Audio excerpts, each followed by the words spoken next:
Good morning, everyone. Glad to see everybody here today. I'm David McMillan. We're going to talk about John today. We're on our 9th lesson. And before we get started, let's go ahead and have a word of prayer. Father God, we love you so much, and we thank you for your word and all the lessons that are there in it. We pray that we continue to spend time in your word and dwell on it, and so that your message comes through to us and it changes who we are. And we just thank you for that avenue. We thank you for prayer. We thank you for your son. And we thank you for everyone here today. Pray all this in your son's name. Amen. All right, guys. We're going to have some fun today. So everybody needs to wake up. We're going to have a little bit of fun. I'm really excited because today we're going to have some game time. It's just a little bit of a game time. So get your elementary school hats on because it's a little bit of a game. Now, what game could we possibly play in here? This is an adult class. It's one of my favorite games, I like to call it, and it's Bible or Not Bible. Bible or Not Bible. We are going to have some partial verses up here, and then we're going to vote for whether this is from the Bible or is it not from the Bible. And obviously, I'm going to try to trick you. So that's the trick. You know, am I tricking you or am I not tricking you? All right, so let's go with our first one. They are like a scarecrow in a cucumber field. Now, is that Bible or not Bible? Who says Bible? Raise your hand. Bible. Or just say, who thinks it's Bible? Raise your hand. You think it's Bible? Who thinks it's not Bible? Well, you're wrong. It's Jeremiah 10:5.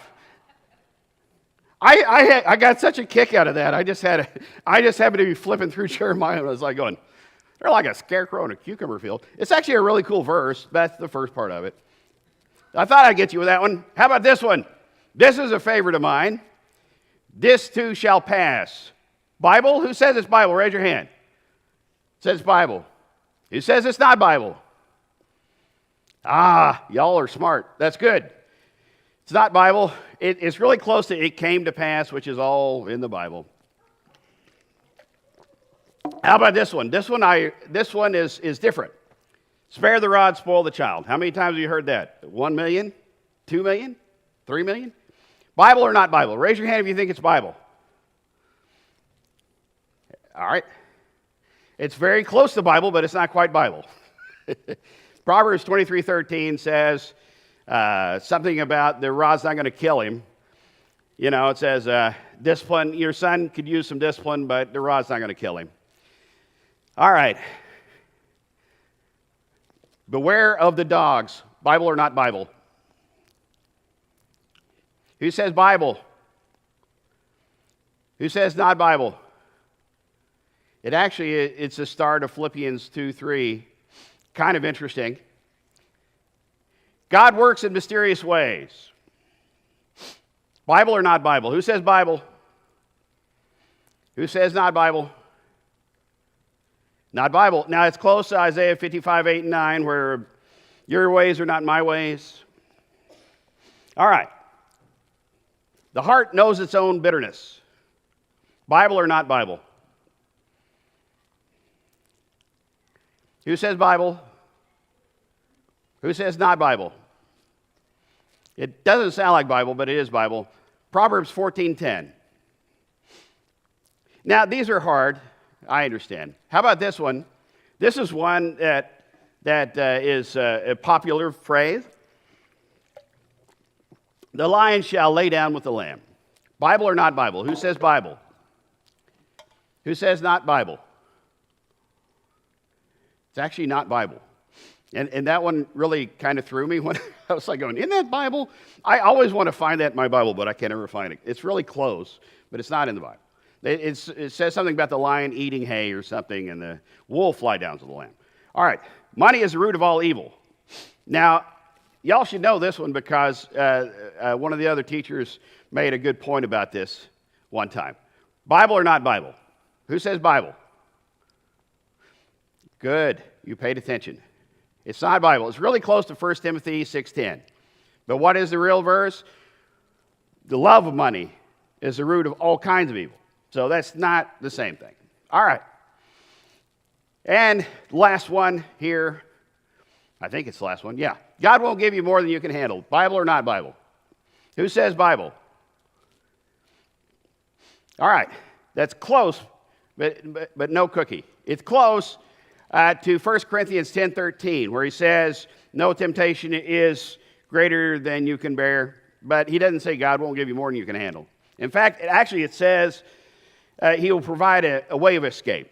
So it's sort of, that one's kind of that's sort of a improper remembrance of that verse, because it's not saying God won't give you more than you can handle. It's saying that God will provide a way of escape. It may be more than you can handle, but he gives you a way of escape.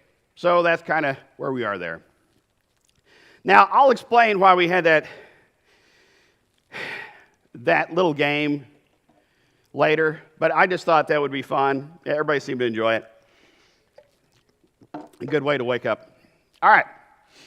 John 10, the way I read John 10 is basically three shepherds' tales, and they're all kind of lumped together. Now, your Bible may have two of them together. It's going to at least separate two of them, because two of them happen at two different times. Two groups. But there was one, and then they didn't understand it, and then there was a second one. And to me, there's a second one and a third one, because and that's how I'm going to divide them, look at them that way.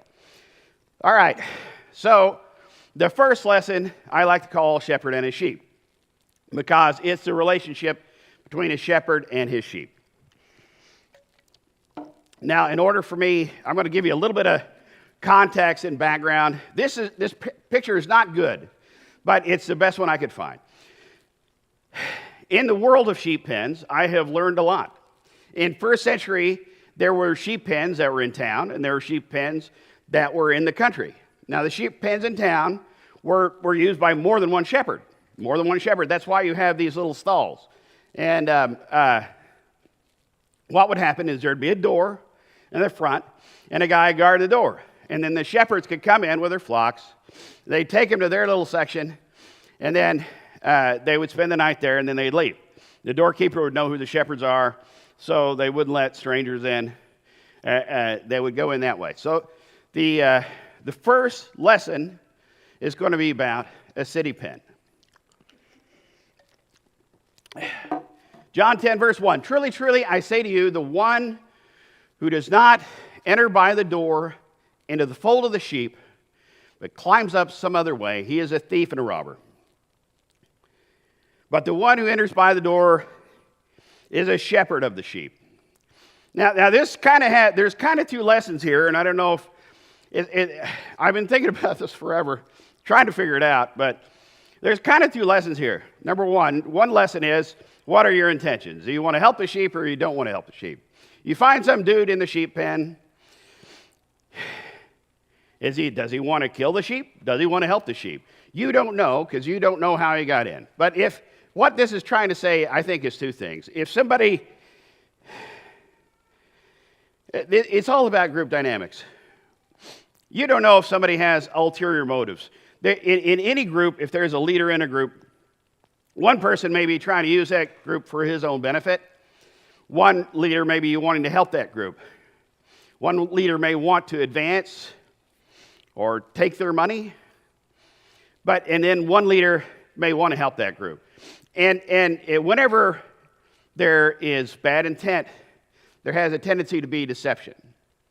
All right. Verse 3. I'm trying not to put so many verses up there. I realize if I have a whole lot of verses up there, it's when I have to drink my water more. So forgive me. To him the doorkeeper opens, and the sheep listen to his voice, and he calls his own sheep by name and leads them out. Now, why is this in this one? One of the things, he calls his own sheep by name. Whoa, almost fell down. Remember, he's in the city sheep pen. So there's different flocks in there. He knows which ones. Hey, Betsy. Hey, Sarah Jane. I don't know. They're probably all simple names. If I was a shepherd, I'd go, hey A, hey B, hey C. But he knows their names.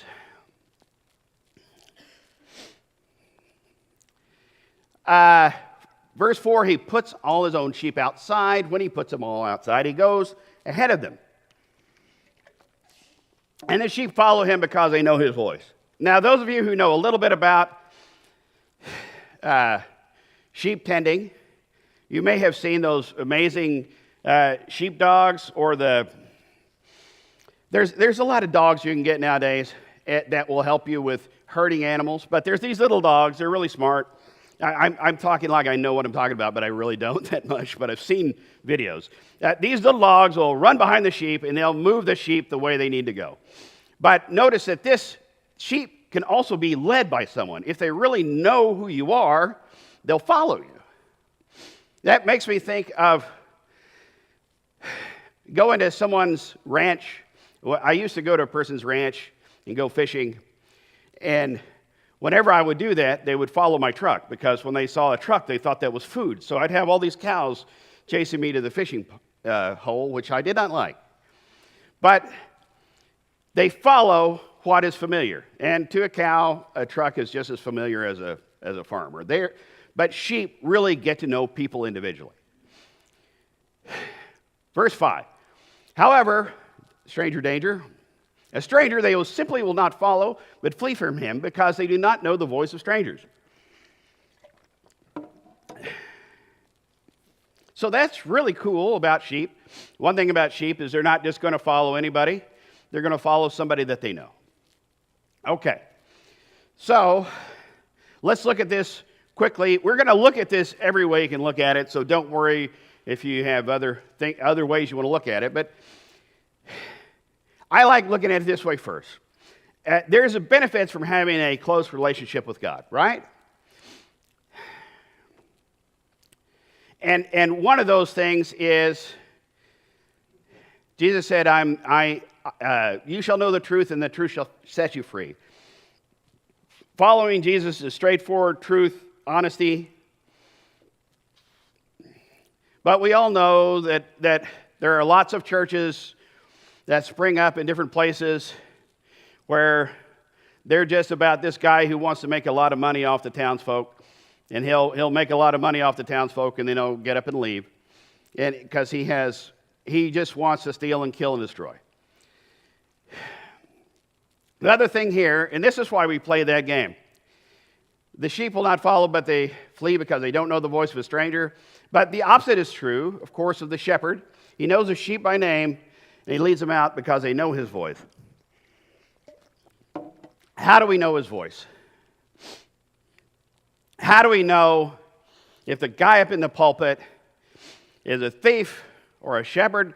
The way we know is he talking about the Bible? Is he talking about the truth? Is he talking about Jesus Christ? Is he talking about Jesus Christ as our Savior? Do we know the Bible? Do we study the Bible? Are we looking out for thieves and robbers? Yes, we are. And it just goes to emphasize how a close relationship with God not only provides for us, but it protects us. It protects us from outsiders. It protects us from false doctrine. It protects us from people who might just want our money and do not care a lick about your soul. All right. Next one I like to call a sheep's life. Now, this is a country pen, all right? And I couldn't really find really good pictures of any of these because they probably are all crumbled down. But a lot of the country pens were little stone enclosures. And you notice they have a gap in the front. And here's the thing. These stone enclosures, oftentimes, they didn't have a fence. Because what happens to a fence when you're building it out of, if you're not using a cattle panel, if you're using it out of wood, what happens? It rots, it falls over. You do a lot of fence mending.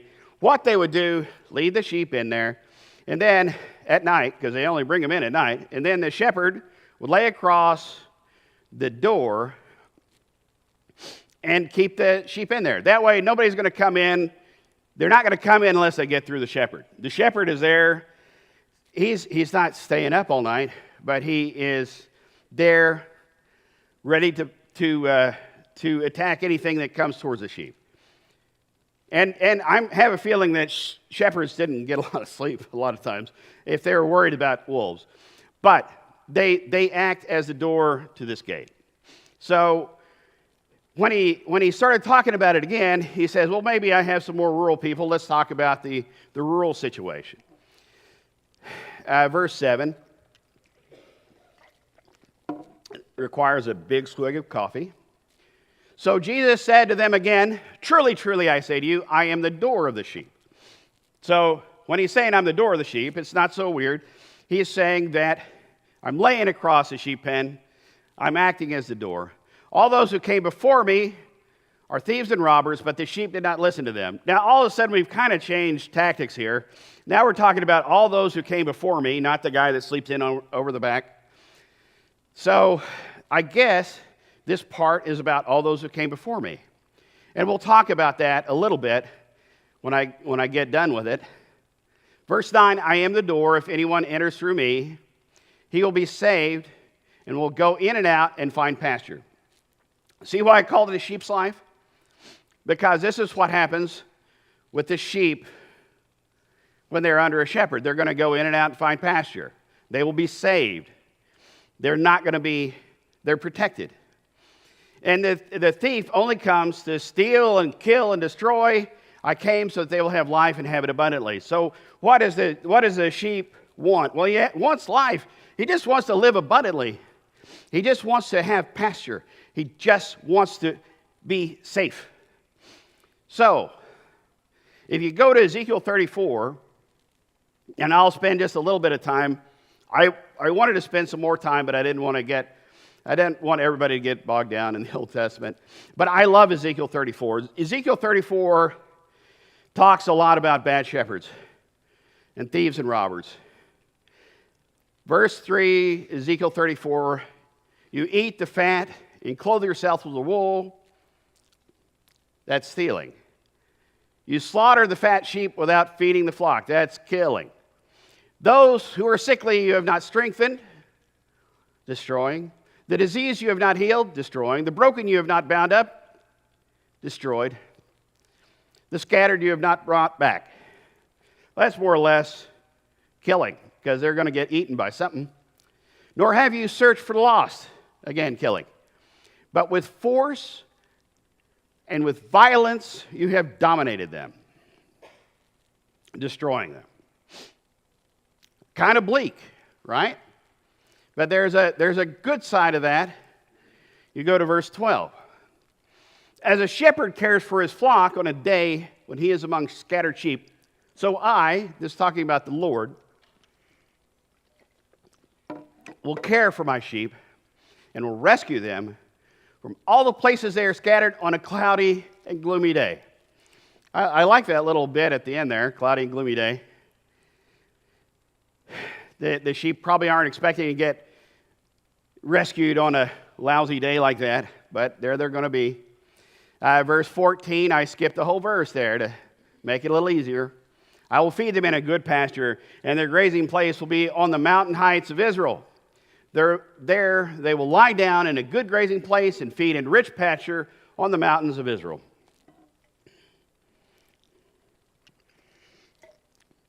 Why did I put in Ezekiel 34? Well, he's talking about all those who came before me. Israel was suffering from a lack of leadership, a lack of positive direction. So God's going to take over. That's what he's saying right here, right?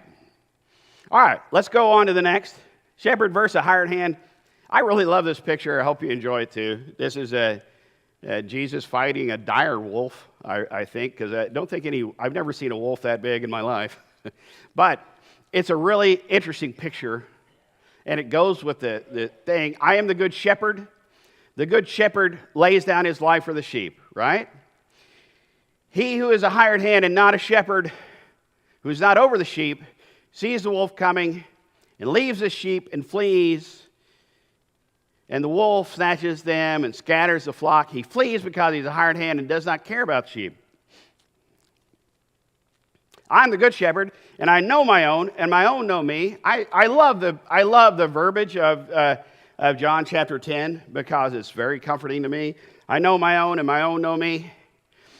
Just as the Father knows me, and I know the Father, and I lay down my life for the sheep. John 10.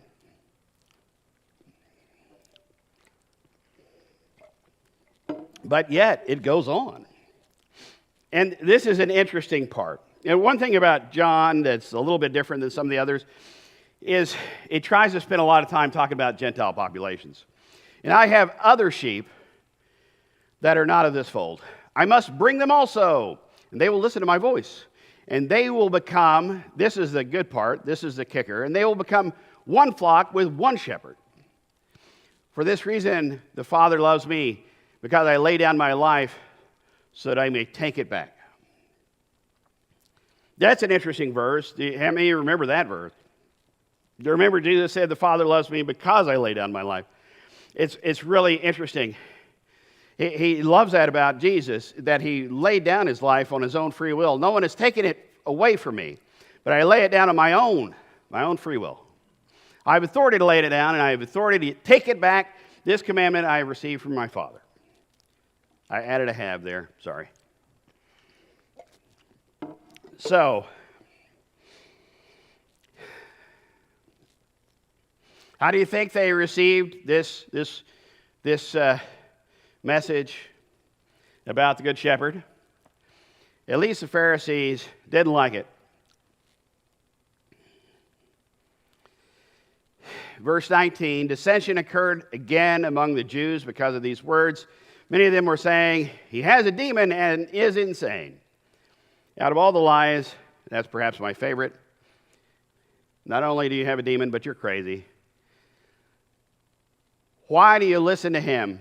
And 21 others are saying, these are not the words of one who is demon-possessed. A demon cannot open the eyes of those who are blind, can it?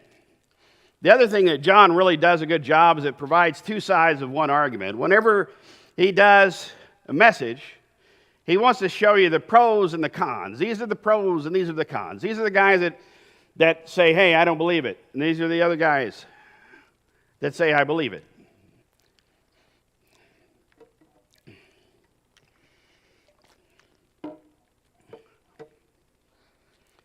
At that time, the Feast of Dedication took place in Jerusalem. It was winter. Jesus was waiting in the temple area in the portico of Solomon. I'm going to talk just a tiny bit about this. The Feast of Dedication is, and I don't really have to talk about it a lot, but I just thought I'd throw it in there because most people don't know anything about it. The Feast of Dedication is Hanukkah, and it's all about this story that happened in 164 BC. Very interesting. In 164 BC, Antiochus IV Epiphanes, he tried to Hellenize the Jews by desecrating the temple with a statue of Zeus. Antiochus Epiphanes figured out something. He thought, the reason I have a hard time controlling these guys is they don't even worship the same God I do. They don't have the same values. They don't have Zeus family values. I want Zeus to be the guy that shapes their lives. So I'm going to put Zeus in their temple.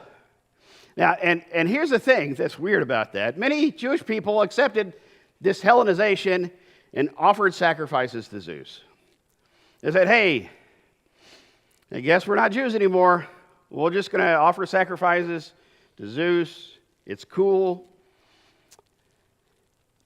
But there was a group of Jewish rebels who was led by one particular priest. Guys was in the Maccabee family. He was able to recapture Jerusalem and rededicate the temple. And subsequently, the Jewish people experienced around 100 years of freedom. So they had 100 years of freedom right before the Romans came back and took it all away. But without this bold new leadership, the Jewish people would all be speaking Greek. And that's why they celebrate it. And it's interesting that they I had in honesty, that whole thing just escaped me. I never thought they had Hanukkah in Jesus' time, but clearly they did, because it happened 200 years before. So, there you go. Now, I did this picture real quick. So this is the portico of Solomon. Basically, it's a porch. And in Acts 3 and Acts 5, they talk about that was a meeting place for the early church. So a lot of cool things happen there, but that's where this is.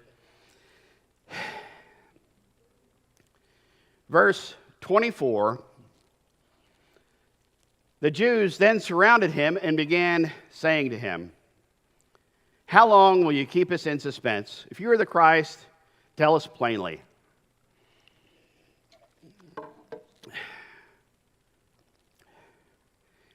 The word for surrounded is kukloo, which means encircled, gathered around, stood around, surrounded.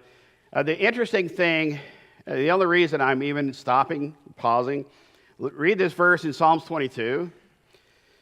"For dogs have surrounded me. A band of evildoers has encompassed me. They pierced my hands and feet."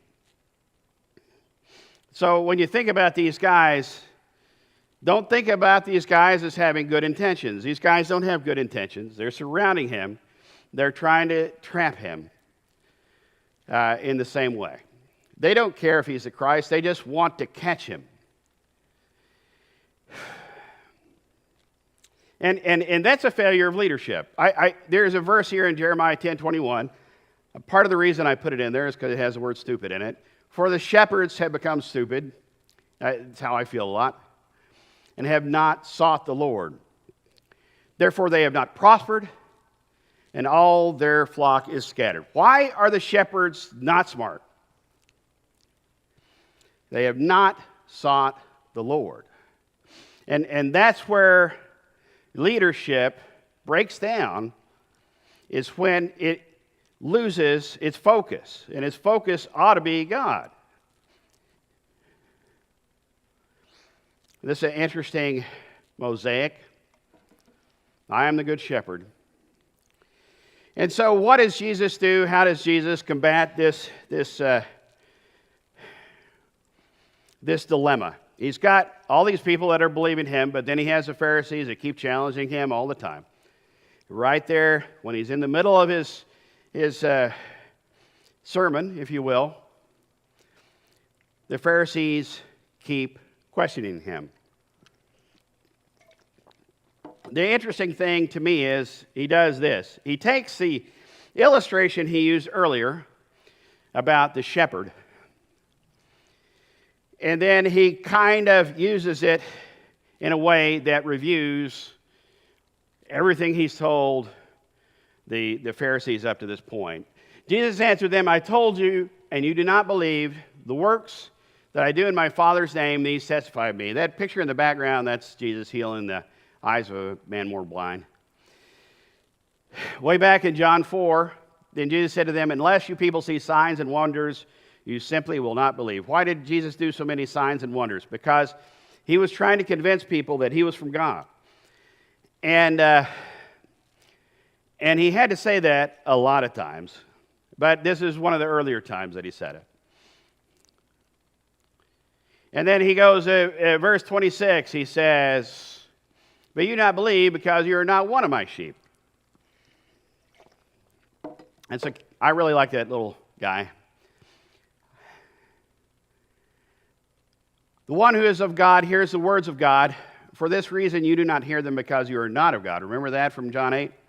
And then also in John 8, "Because I say the truth, you do not believe me." So the problem the Pharisees had was with the truth. The problem wasn't with Jesus, but they weren't listening because they didn't want to hear the truth. They only wanted to hear what they wanted to hear. They refused to believe the truth.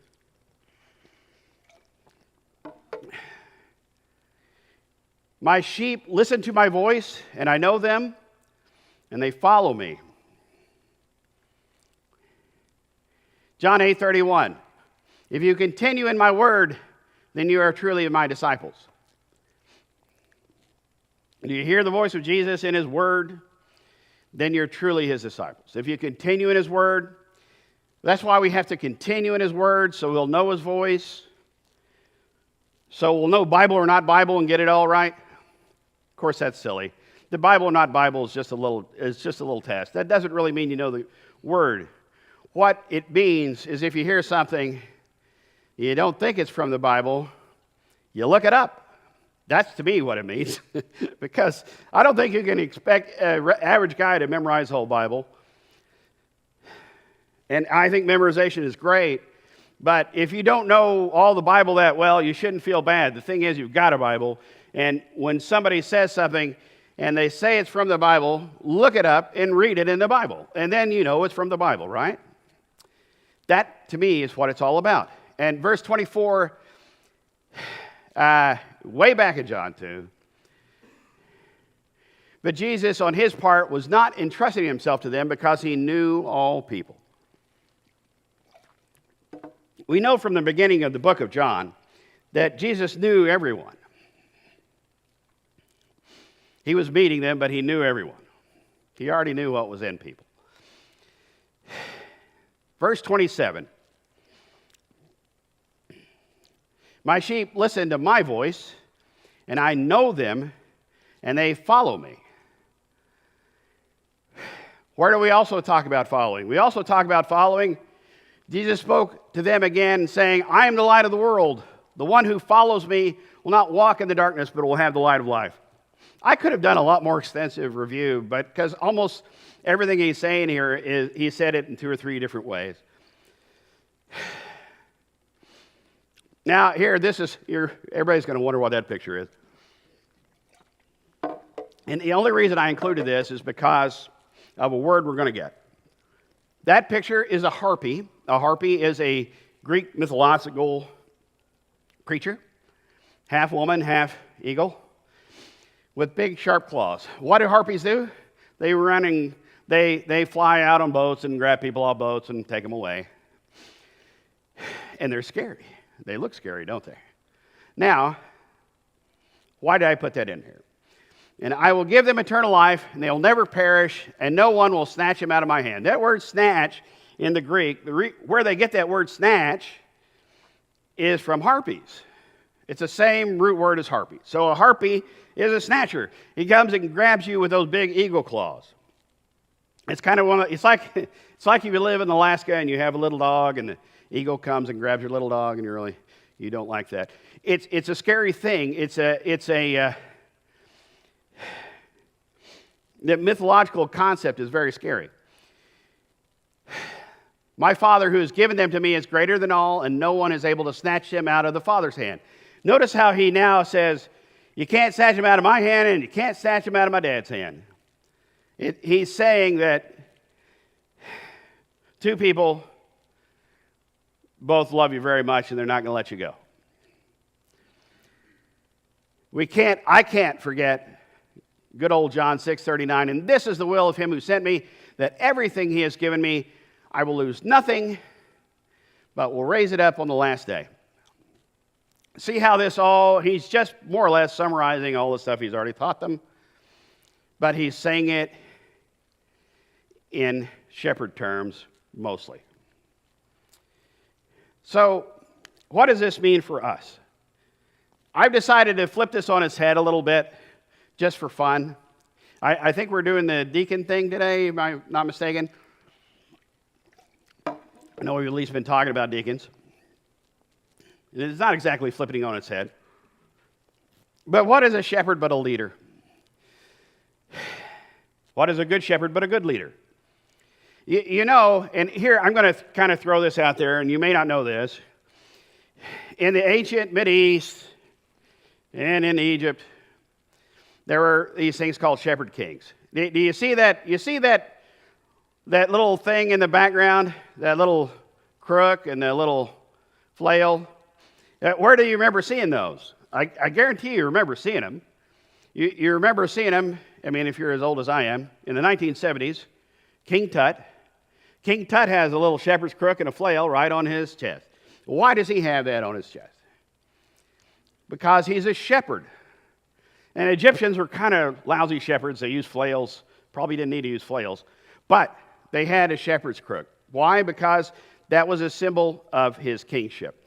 Gilgamesh is a famous Mesopotamian king, and he was known as the shepherd of Uruk, the sheepfold. Hammurabi was the salvation-bearing shepherd. Nebuchadnezzar II, now that's the same guy that's in Daniel. He was the true shepherd. But, there's shepherds of Israel, of course. And I'm not going to include the verses because I don't want to get bogged down in verses. But Moses and Aaron, they talk about how they're shepherds in Psalm 77:20. They talk about Joshua sort of in an offhanded way. When Moses was dying, he said, I don't want to leave Israel without a shepherd. And they said, hey, we're going to raise up Joshua. In 1 Chronicles 17:6, which is a verse I didn't really know was in there, it talks about how he wanted the judges to shepherd his people. Now, most people will remember 2 Samuel 5:2, when God called David, I want you to shepherd my people. So we have shepherds in Israel.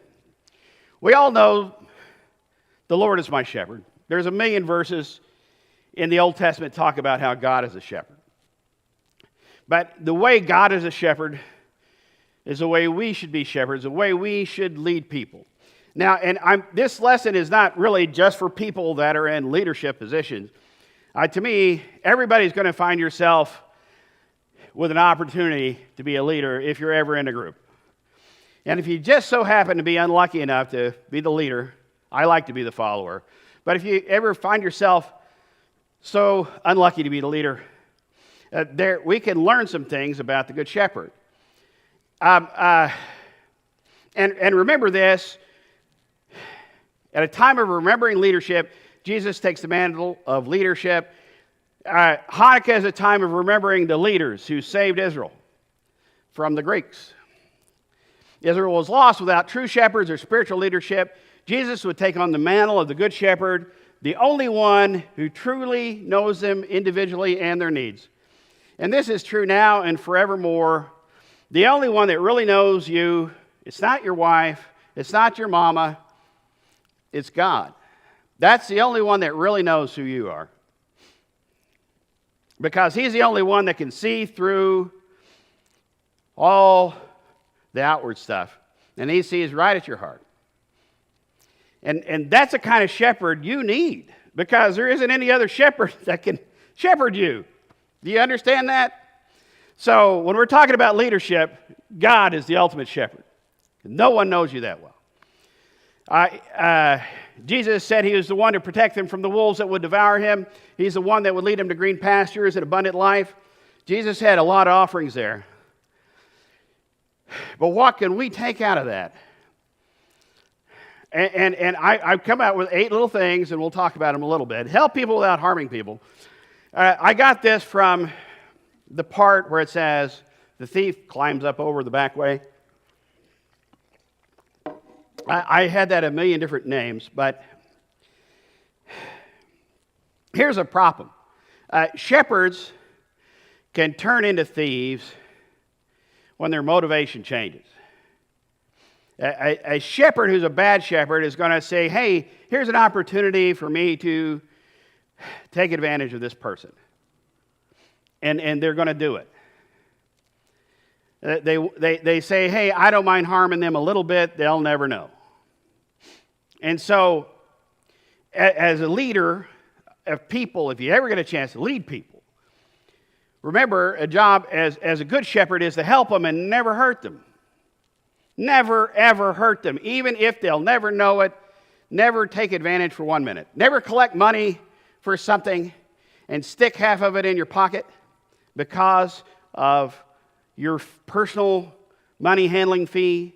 There's so many opportunities to do this. And I don't want to dwell on it too much because I don't think a whole lot of people have problems with it. But it is a point that he made. Here's another thing, knowing people by name.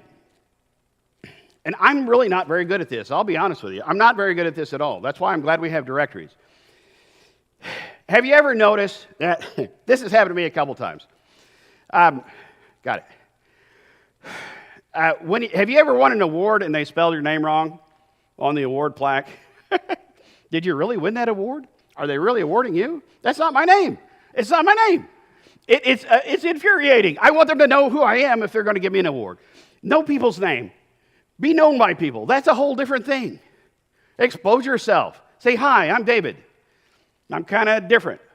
Hello. Knowing people's needs and helping them. Do you know what people need? If you're leading people, do you know what they need? Help them. How about being welcoming? Being welcoming is, I have sheep that are not of this fold. Come on into the fold.